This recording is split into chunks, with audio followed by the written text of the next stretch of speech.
Yo, what is up, everybody? Chris here from Big Sports News X Rotation. However, the flip you know me in these interwebs. Sorry to blow your eardrums out, but I'm doing something a little bit different today. You guys, if you've been watching the channel weekly, those of you that are new to the channel, thanks to all of you that have joined and subscribed recently. Really appreciate it. You know that on Wednesdays and Thursdays, as of really just last week, I have started doing a COD for Dummies series where I go through a specific match in that week or a specific map that I liked that was really close, hotly contested, and quite interesting to dissect, looking at all of the micro adjustments, team strats, gunfights, and just reads that really led to a team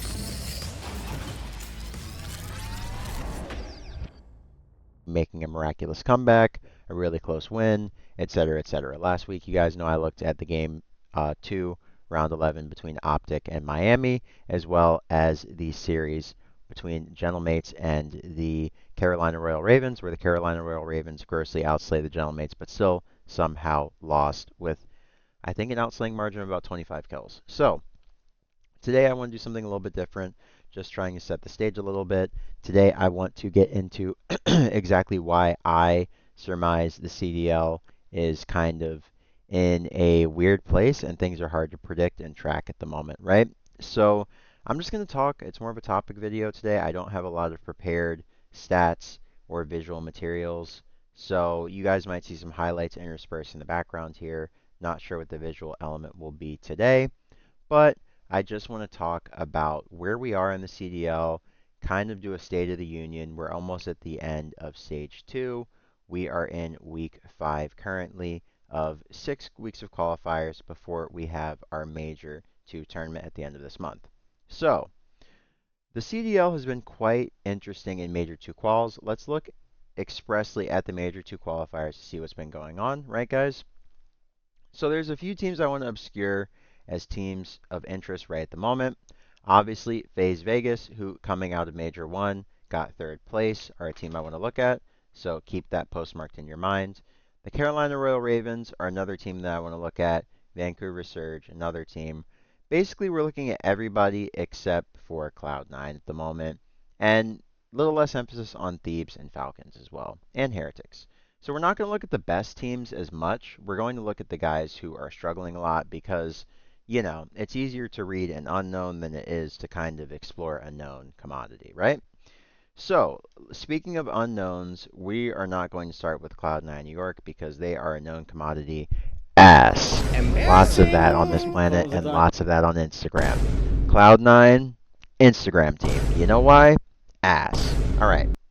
Boston Breach, looking at them, their real issue in this stage, honestly, has just been how bad this team has been consistency-wise. As you guys can see, they are 3 for 5, or 3 of 8, really, in Overload, 4 for 9 in S&D, and at the current moment in Hardpoint, they are 5 for 13. So, they don't really have a game mode that's standing out as their best. They've definitely shown signs of massive improvement, right? They've won 3 series. All of their wins have come with Spart. So you definitely don't think that Boston are in the worst place, but as it stands right now, they would not make it to Vancouver. I'm sorry, to Vancouver, to Birmingham. So they definitely need to turn up. I think honestly, the only way for Boston to kind of fix the issues that they've been having, dude, I love Purj, but I think it might be time for that Purj Snoopy duo to kind of sail off into the sunset. I hope Purj doesn't get replaced. I feel like Snoopy's just been kind of wearing out his welcome for a little bit. I mean, his performances have not been really justifying their continued investment in him, right? So I think honestly for Boston Breach to make a massive improvement, Spart looks to be a real piece that they can build around. Same with Nasty. And then Purj has been playing a lot better. So I feel like maybe with another week, maybe they'll look a lot better with Snoopy. But if it doesn't look better this week, going into week 6, I would definitely make a change and see how it goes going into stage 3 if you don't qualify for Birmingham, right?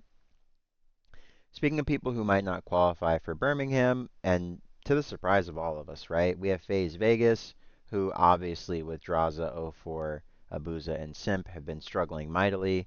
They've lost recently to Optic Texas. They did beat the LA Thieves. But actually, let's check out Vegas FaZe's schedule and see how they've done because it's a round robin schedule, as we know. You have to play everybody in Major 2 quals. So they got 3-0'd by the Heretics. They 3-0'd Koi. They 3-0'd the Surge. They lost to their rivals on the season, the Minnesota G2. They lost to the Falcons. Cell beat them. Boston Breach beat them. They beat the LA Thieves, and then they lost to Optic. So you've lost to the Falcons. You've lost to Texas. You've also lost to Miami, and you've lost to Minnesota. So looking at all of their losses, honestly, if you look at the standings, they've only lost to the teams that are basically ranked in order 1 through 5. So Miami is ranked 4th, Falcons are ranked 3rd. They beat 2, they lost to 1, and they also lost to 5. So looking at all of Faze's 5 losses, really the only loss where you're really concerned is that big loss that they had to the Boston Breach, because the Boston Breach, after beating Faze, have not looked like a really solid team. So honestly, if you're Faze, it's not time to hit the panic button just yet, because you were able to beat LA Thieves. Everybody looked good there. And it's not like your team's gone to hell in a handbasket all the way. There are definitely issues that need to be corrected, but I would say just based on looking at the stats in depth in the context of what's been going on, I wouldn't really worry too much about Faze. So, looking at another one of our cutoff teams, yeah, we'll stop at about Koi because I don't want to be redundant and make a pointless video where I'm looking at teams where we know they're probably going to qualify for Birmingham already. I mean, we only play 11 matches. These guys have all played 8 with the exception. Well, the majority of teams have technically played 7 games so far. Then you have a couple like FaZe and Boston, and then also Koi who have played 8, and then Optic. So there's 8 teams that need to play, I guess, 5 more matches. I'm sorry, 4 more matches. I don't know, man. I don't feel like anything interesting will shake up on the table outside of this top 6, right? So, yeah, moving on to Vancouver Surge, I definitely like what I've seen from them with Capsule. I like the addition of Capsule to the team. The overload is definitely what they need to focus on. As you guys can see, they're 1-6, and Capsule's been in the rotation for at least 2 matches at this point. So they don't have more than 1 win in overload, you know? And looking at that, you would have to say that Vancouver, their real Achilles heel would have to be overload, right? Their hard point clearly has improved considerably. They're 6-5, and if you look at this left uh, little like column here, they're actually the 3rd best hard point team. I'm sorry, are they the 3rd best? They're the 5th best hard point team in terms of win percentage. So that's not anything to really like sneeze at, right? That's respectable. Their S&D is 3-4, but their difficulty of schedule I feel like has been there thus far as well. So Vancouver's definitely impressing me. I feel like they will make it to Birmingham with the way they've been playing. Let's look at their difficulty of schedule. Played Thieves, lost to them, obviously lost to FaZe, as we said a second ago. Beat the Boston Breach, lost to Ravens, lost to Optic, beat C9, and beat Mates. Well, maybe they just overperformed in a couple of select series. Like their Mates series was an overperformance. C9 they should beat. And then Boston they should beat. So I guess they overperformed against what we expect to be a solid Gentlemates team. So, I mean, the potential is definitely there. Vancouver in all the series that they've played, even when they've gotten, blown out, quote unquote, in the scoreboard, they've definitely made it close within the maps. So, I feel like Vancouver has a very, very good chance to qualify for Birmingham. I'll be honest, I feel like this cutoff is most likely. Let's see what Faze's remaining schedule is, and let's compare that to Boston, right? Because I feel like that'll dictate what goes down. So we have FaZe playing the Carolina Royal Ravens this week. Who's Boston play? So Boston plays Mates and they play G2. And Boston is at 8 series played. So they have 3 series left. FaZe also have 3 series left.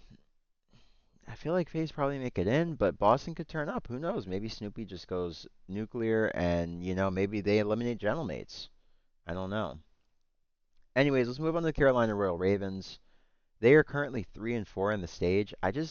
Where did their wins come from? C9 would have to be one, right? They also got an upset over Miami. I don't think it was Miami. Who have they beaten? So Major 2 quals. Oh, they 3-0'd Koi before they brought in Kips. Ah, okay. Pre-Kips cheese. All right, 3 times skip Naruto cheese. They beat Boston and they beat Surge. Okay, so Surge, Boston, and pre-Kips Koi. Hmm.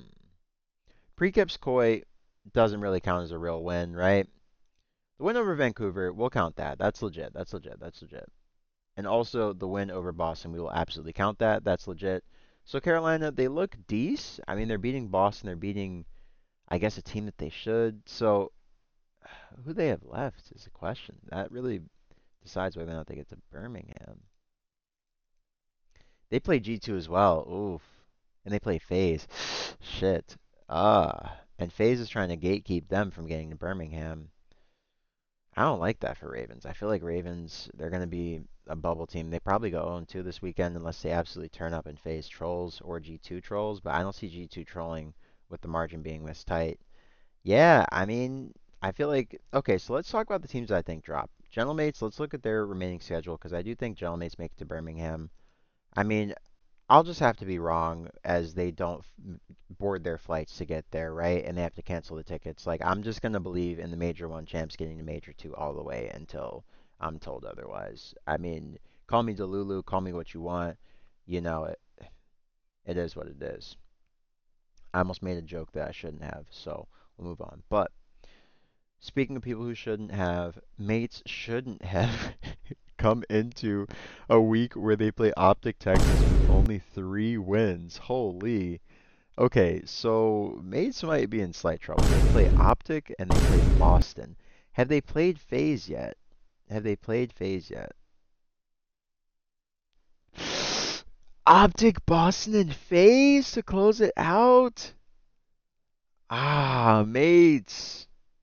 Mates, you might be cooked. I am not had yo, guys, are you noticing they've played they played 7 series. So that would be 8 and 9, and then they would have 2 more. Okay. So Faze is one of their second to last series. So they played Thieves. They played Thieves, I'm pretty sure, right? Didn't they play Thieves? They lost to them. They haven't played Thieves. Oh shit, they have to play Faze and Thieves in the last week. Oh, mates might not make it to Birmingham. Oh shit. Optic, Faze, and Thieves. Shit. What's the cutoff going to be? Likely 5 wins, right? Shit. That might be kind of nervous. Have Ravens played C9 yet?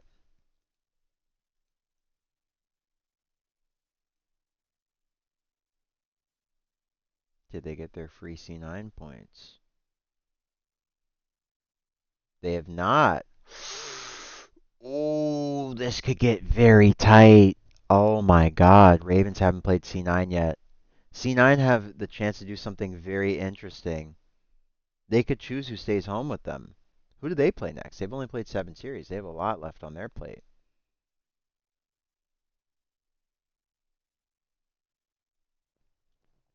Koi and Thieves.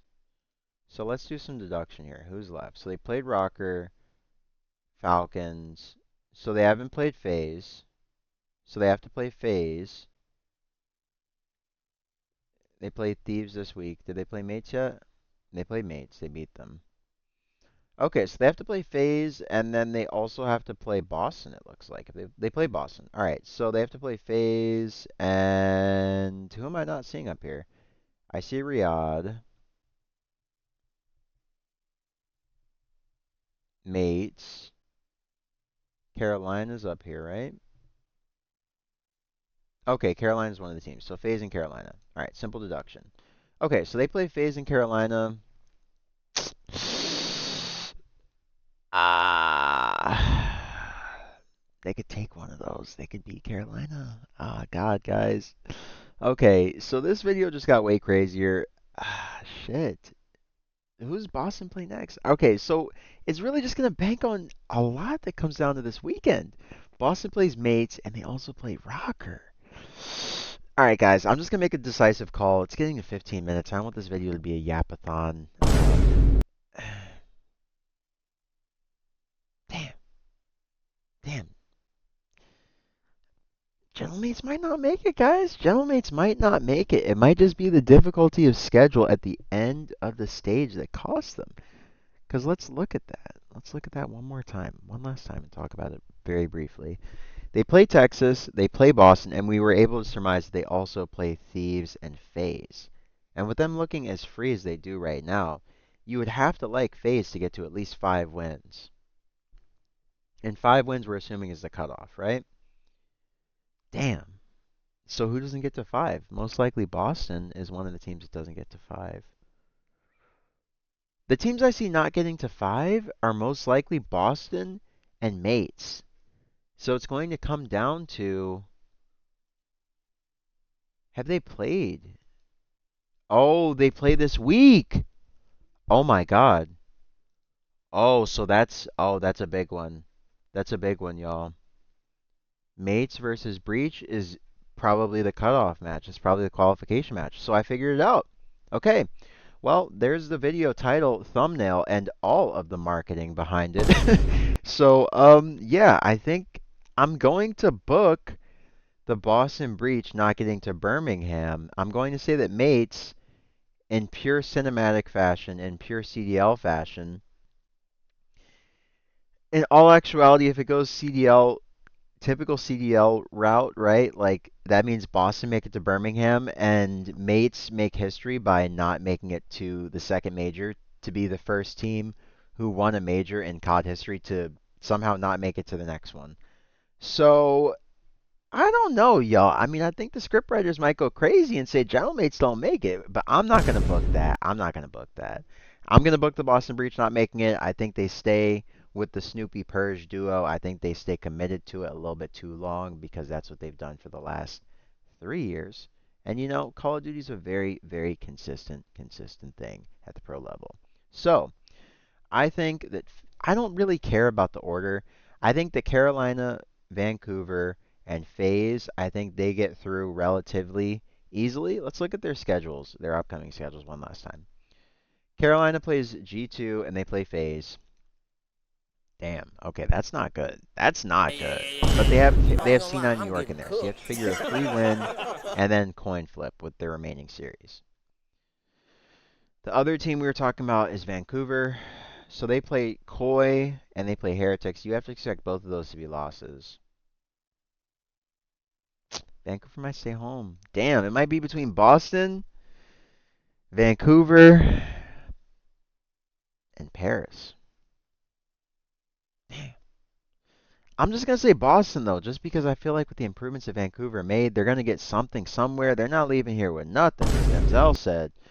So yeah, guys, let's about wrap it up for me. I'm gonna just book my final take in saying that the Boston Breach don't make it to Birmingham. I'm gonna say the Gentlemaids by the skin of their teeth.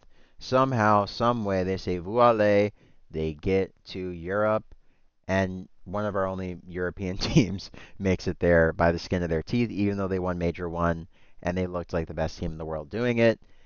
So yeah, Call of Duty is always fun, always exciting, and always unpredictable. That's why we love it. That's why we watch. That's why I cover this for years and years and years. And yeah, hope you guys have a great morning, noon, or night, like I always say. Hope you enjoyed this video. Hope you enjoy all the content that I've been putting out on the channel. I've been uploading every day for a while. Don't know how long it's been.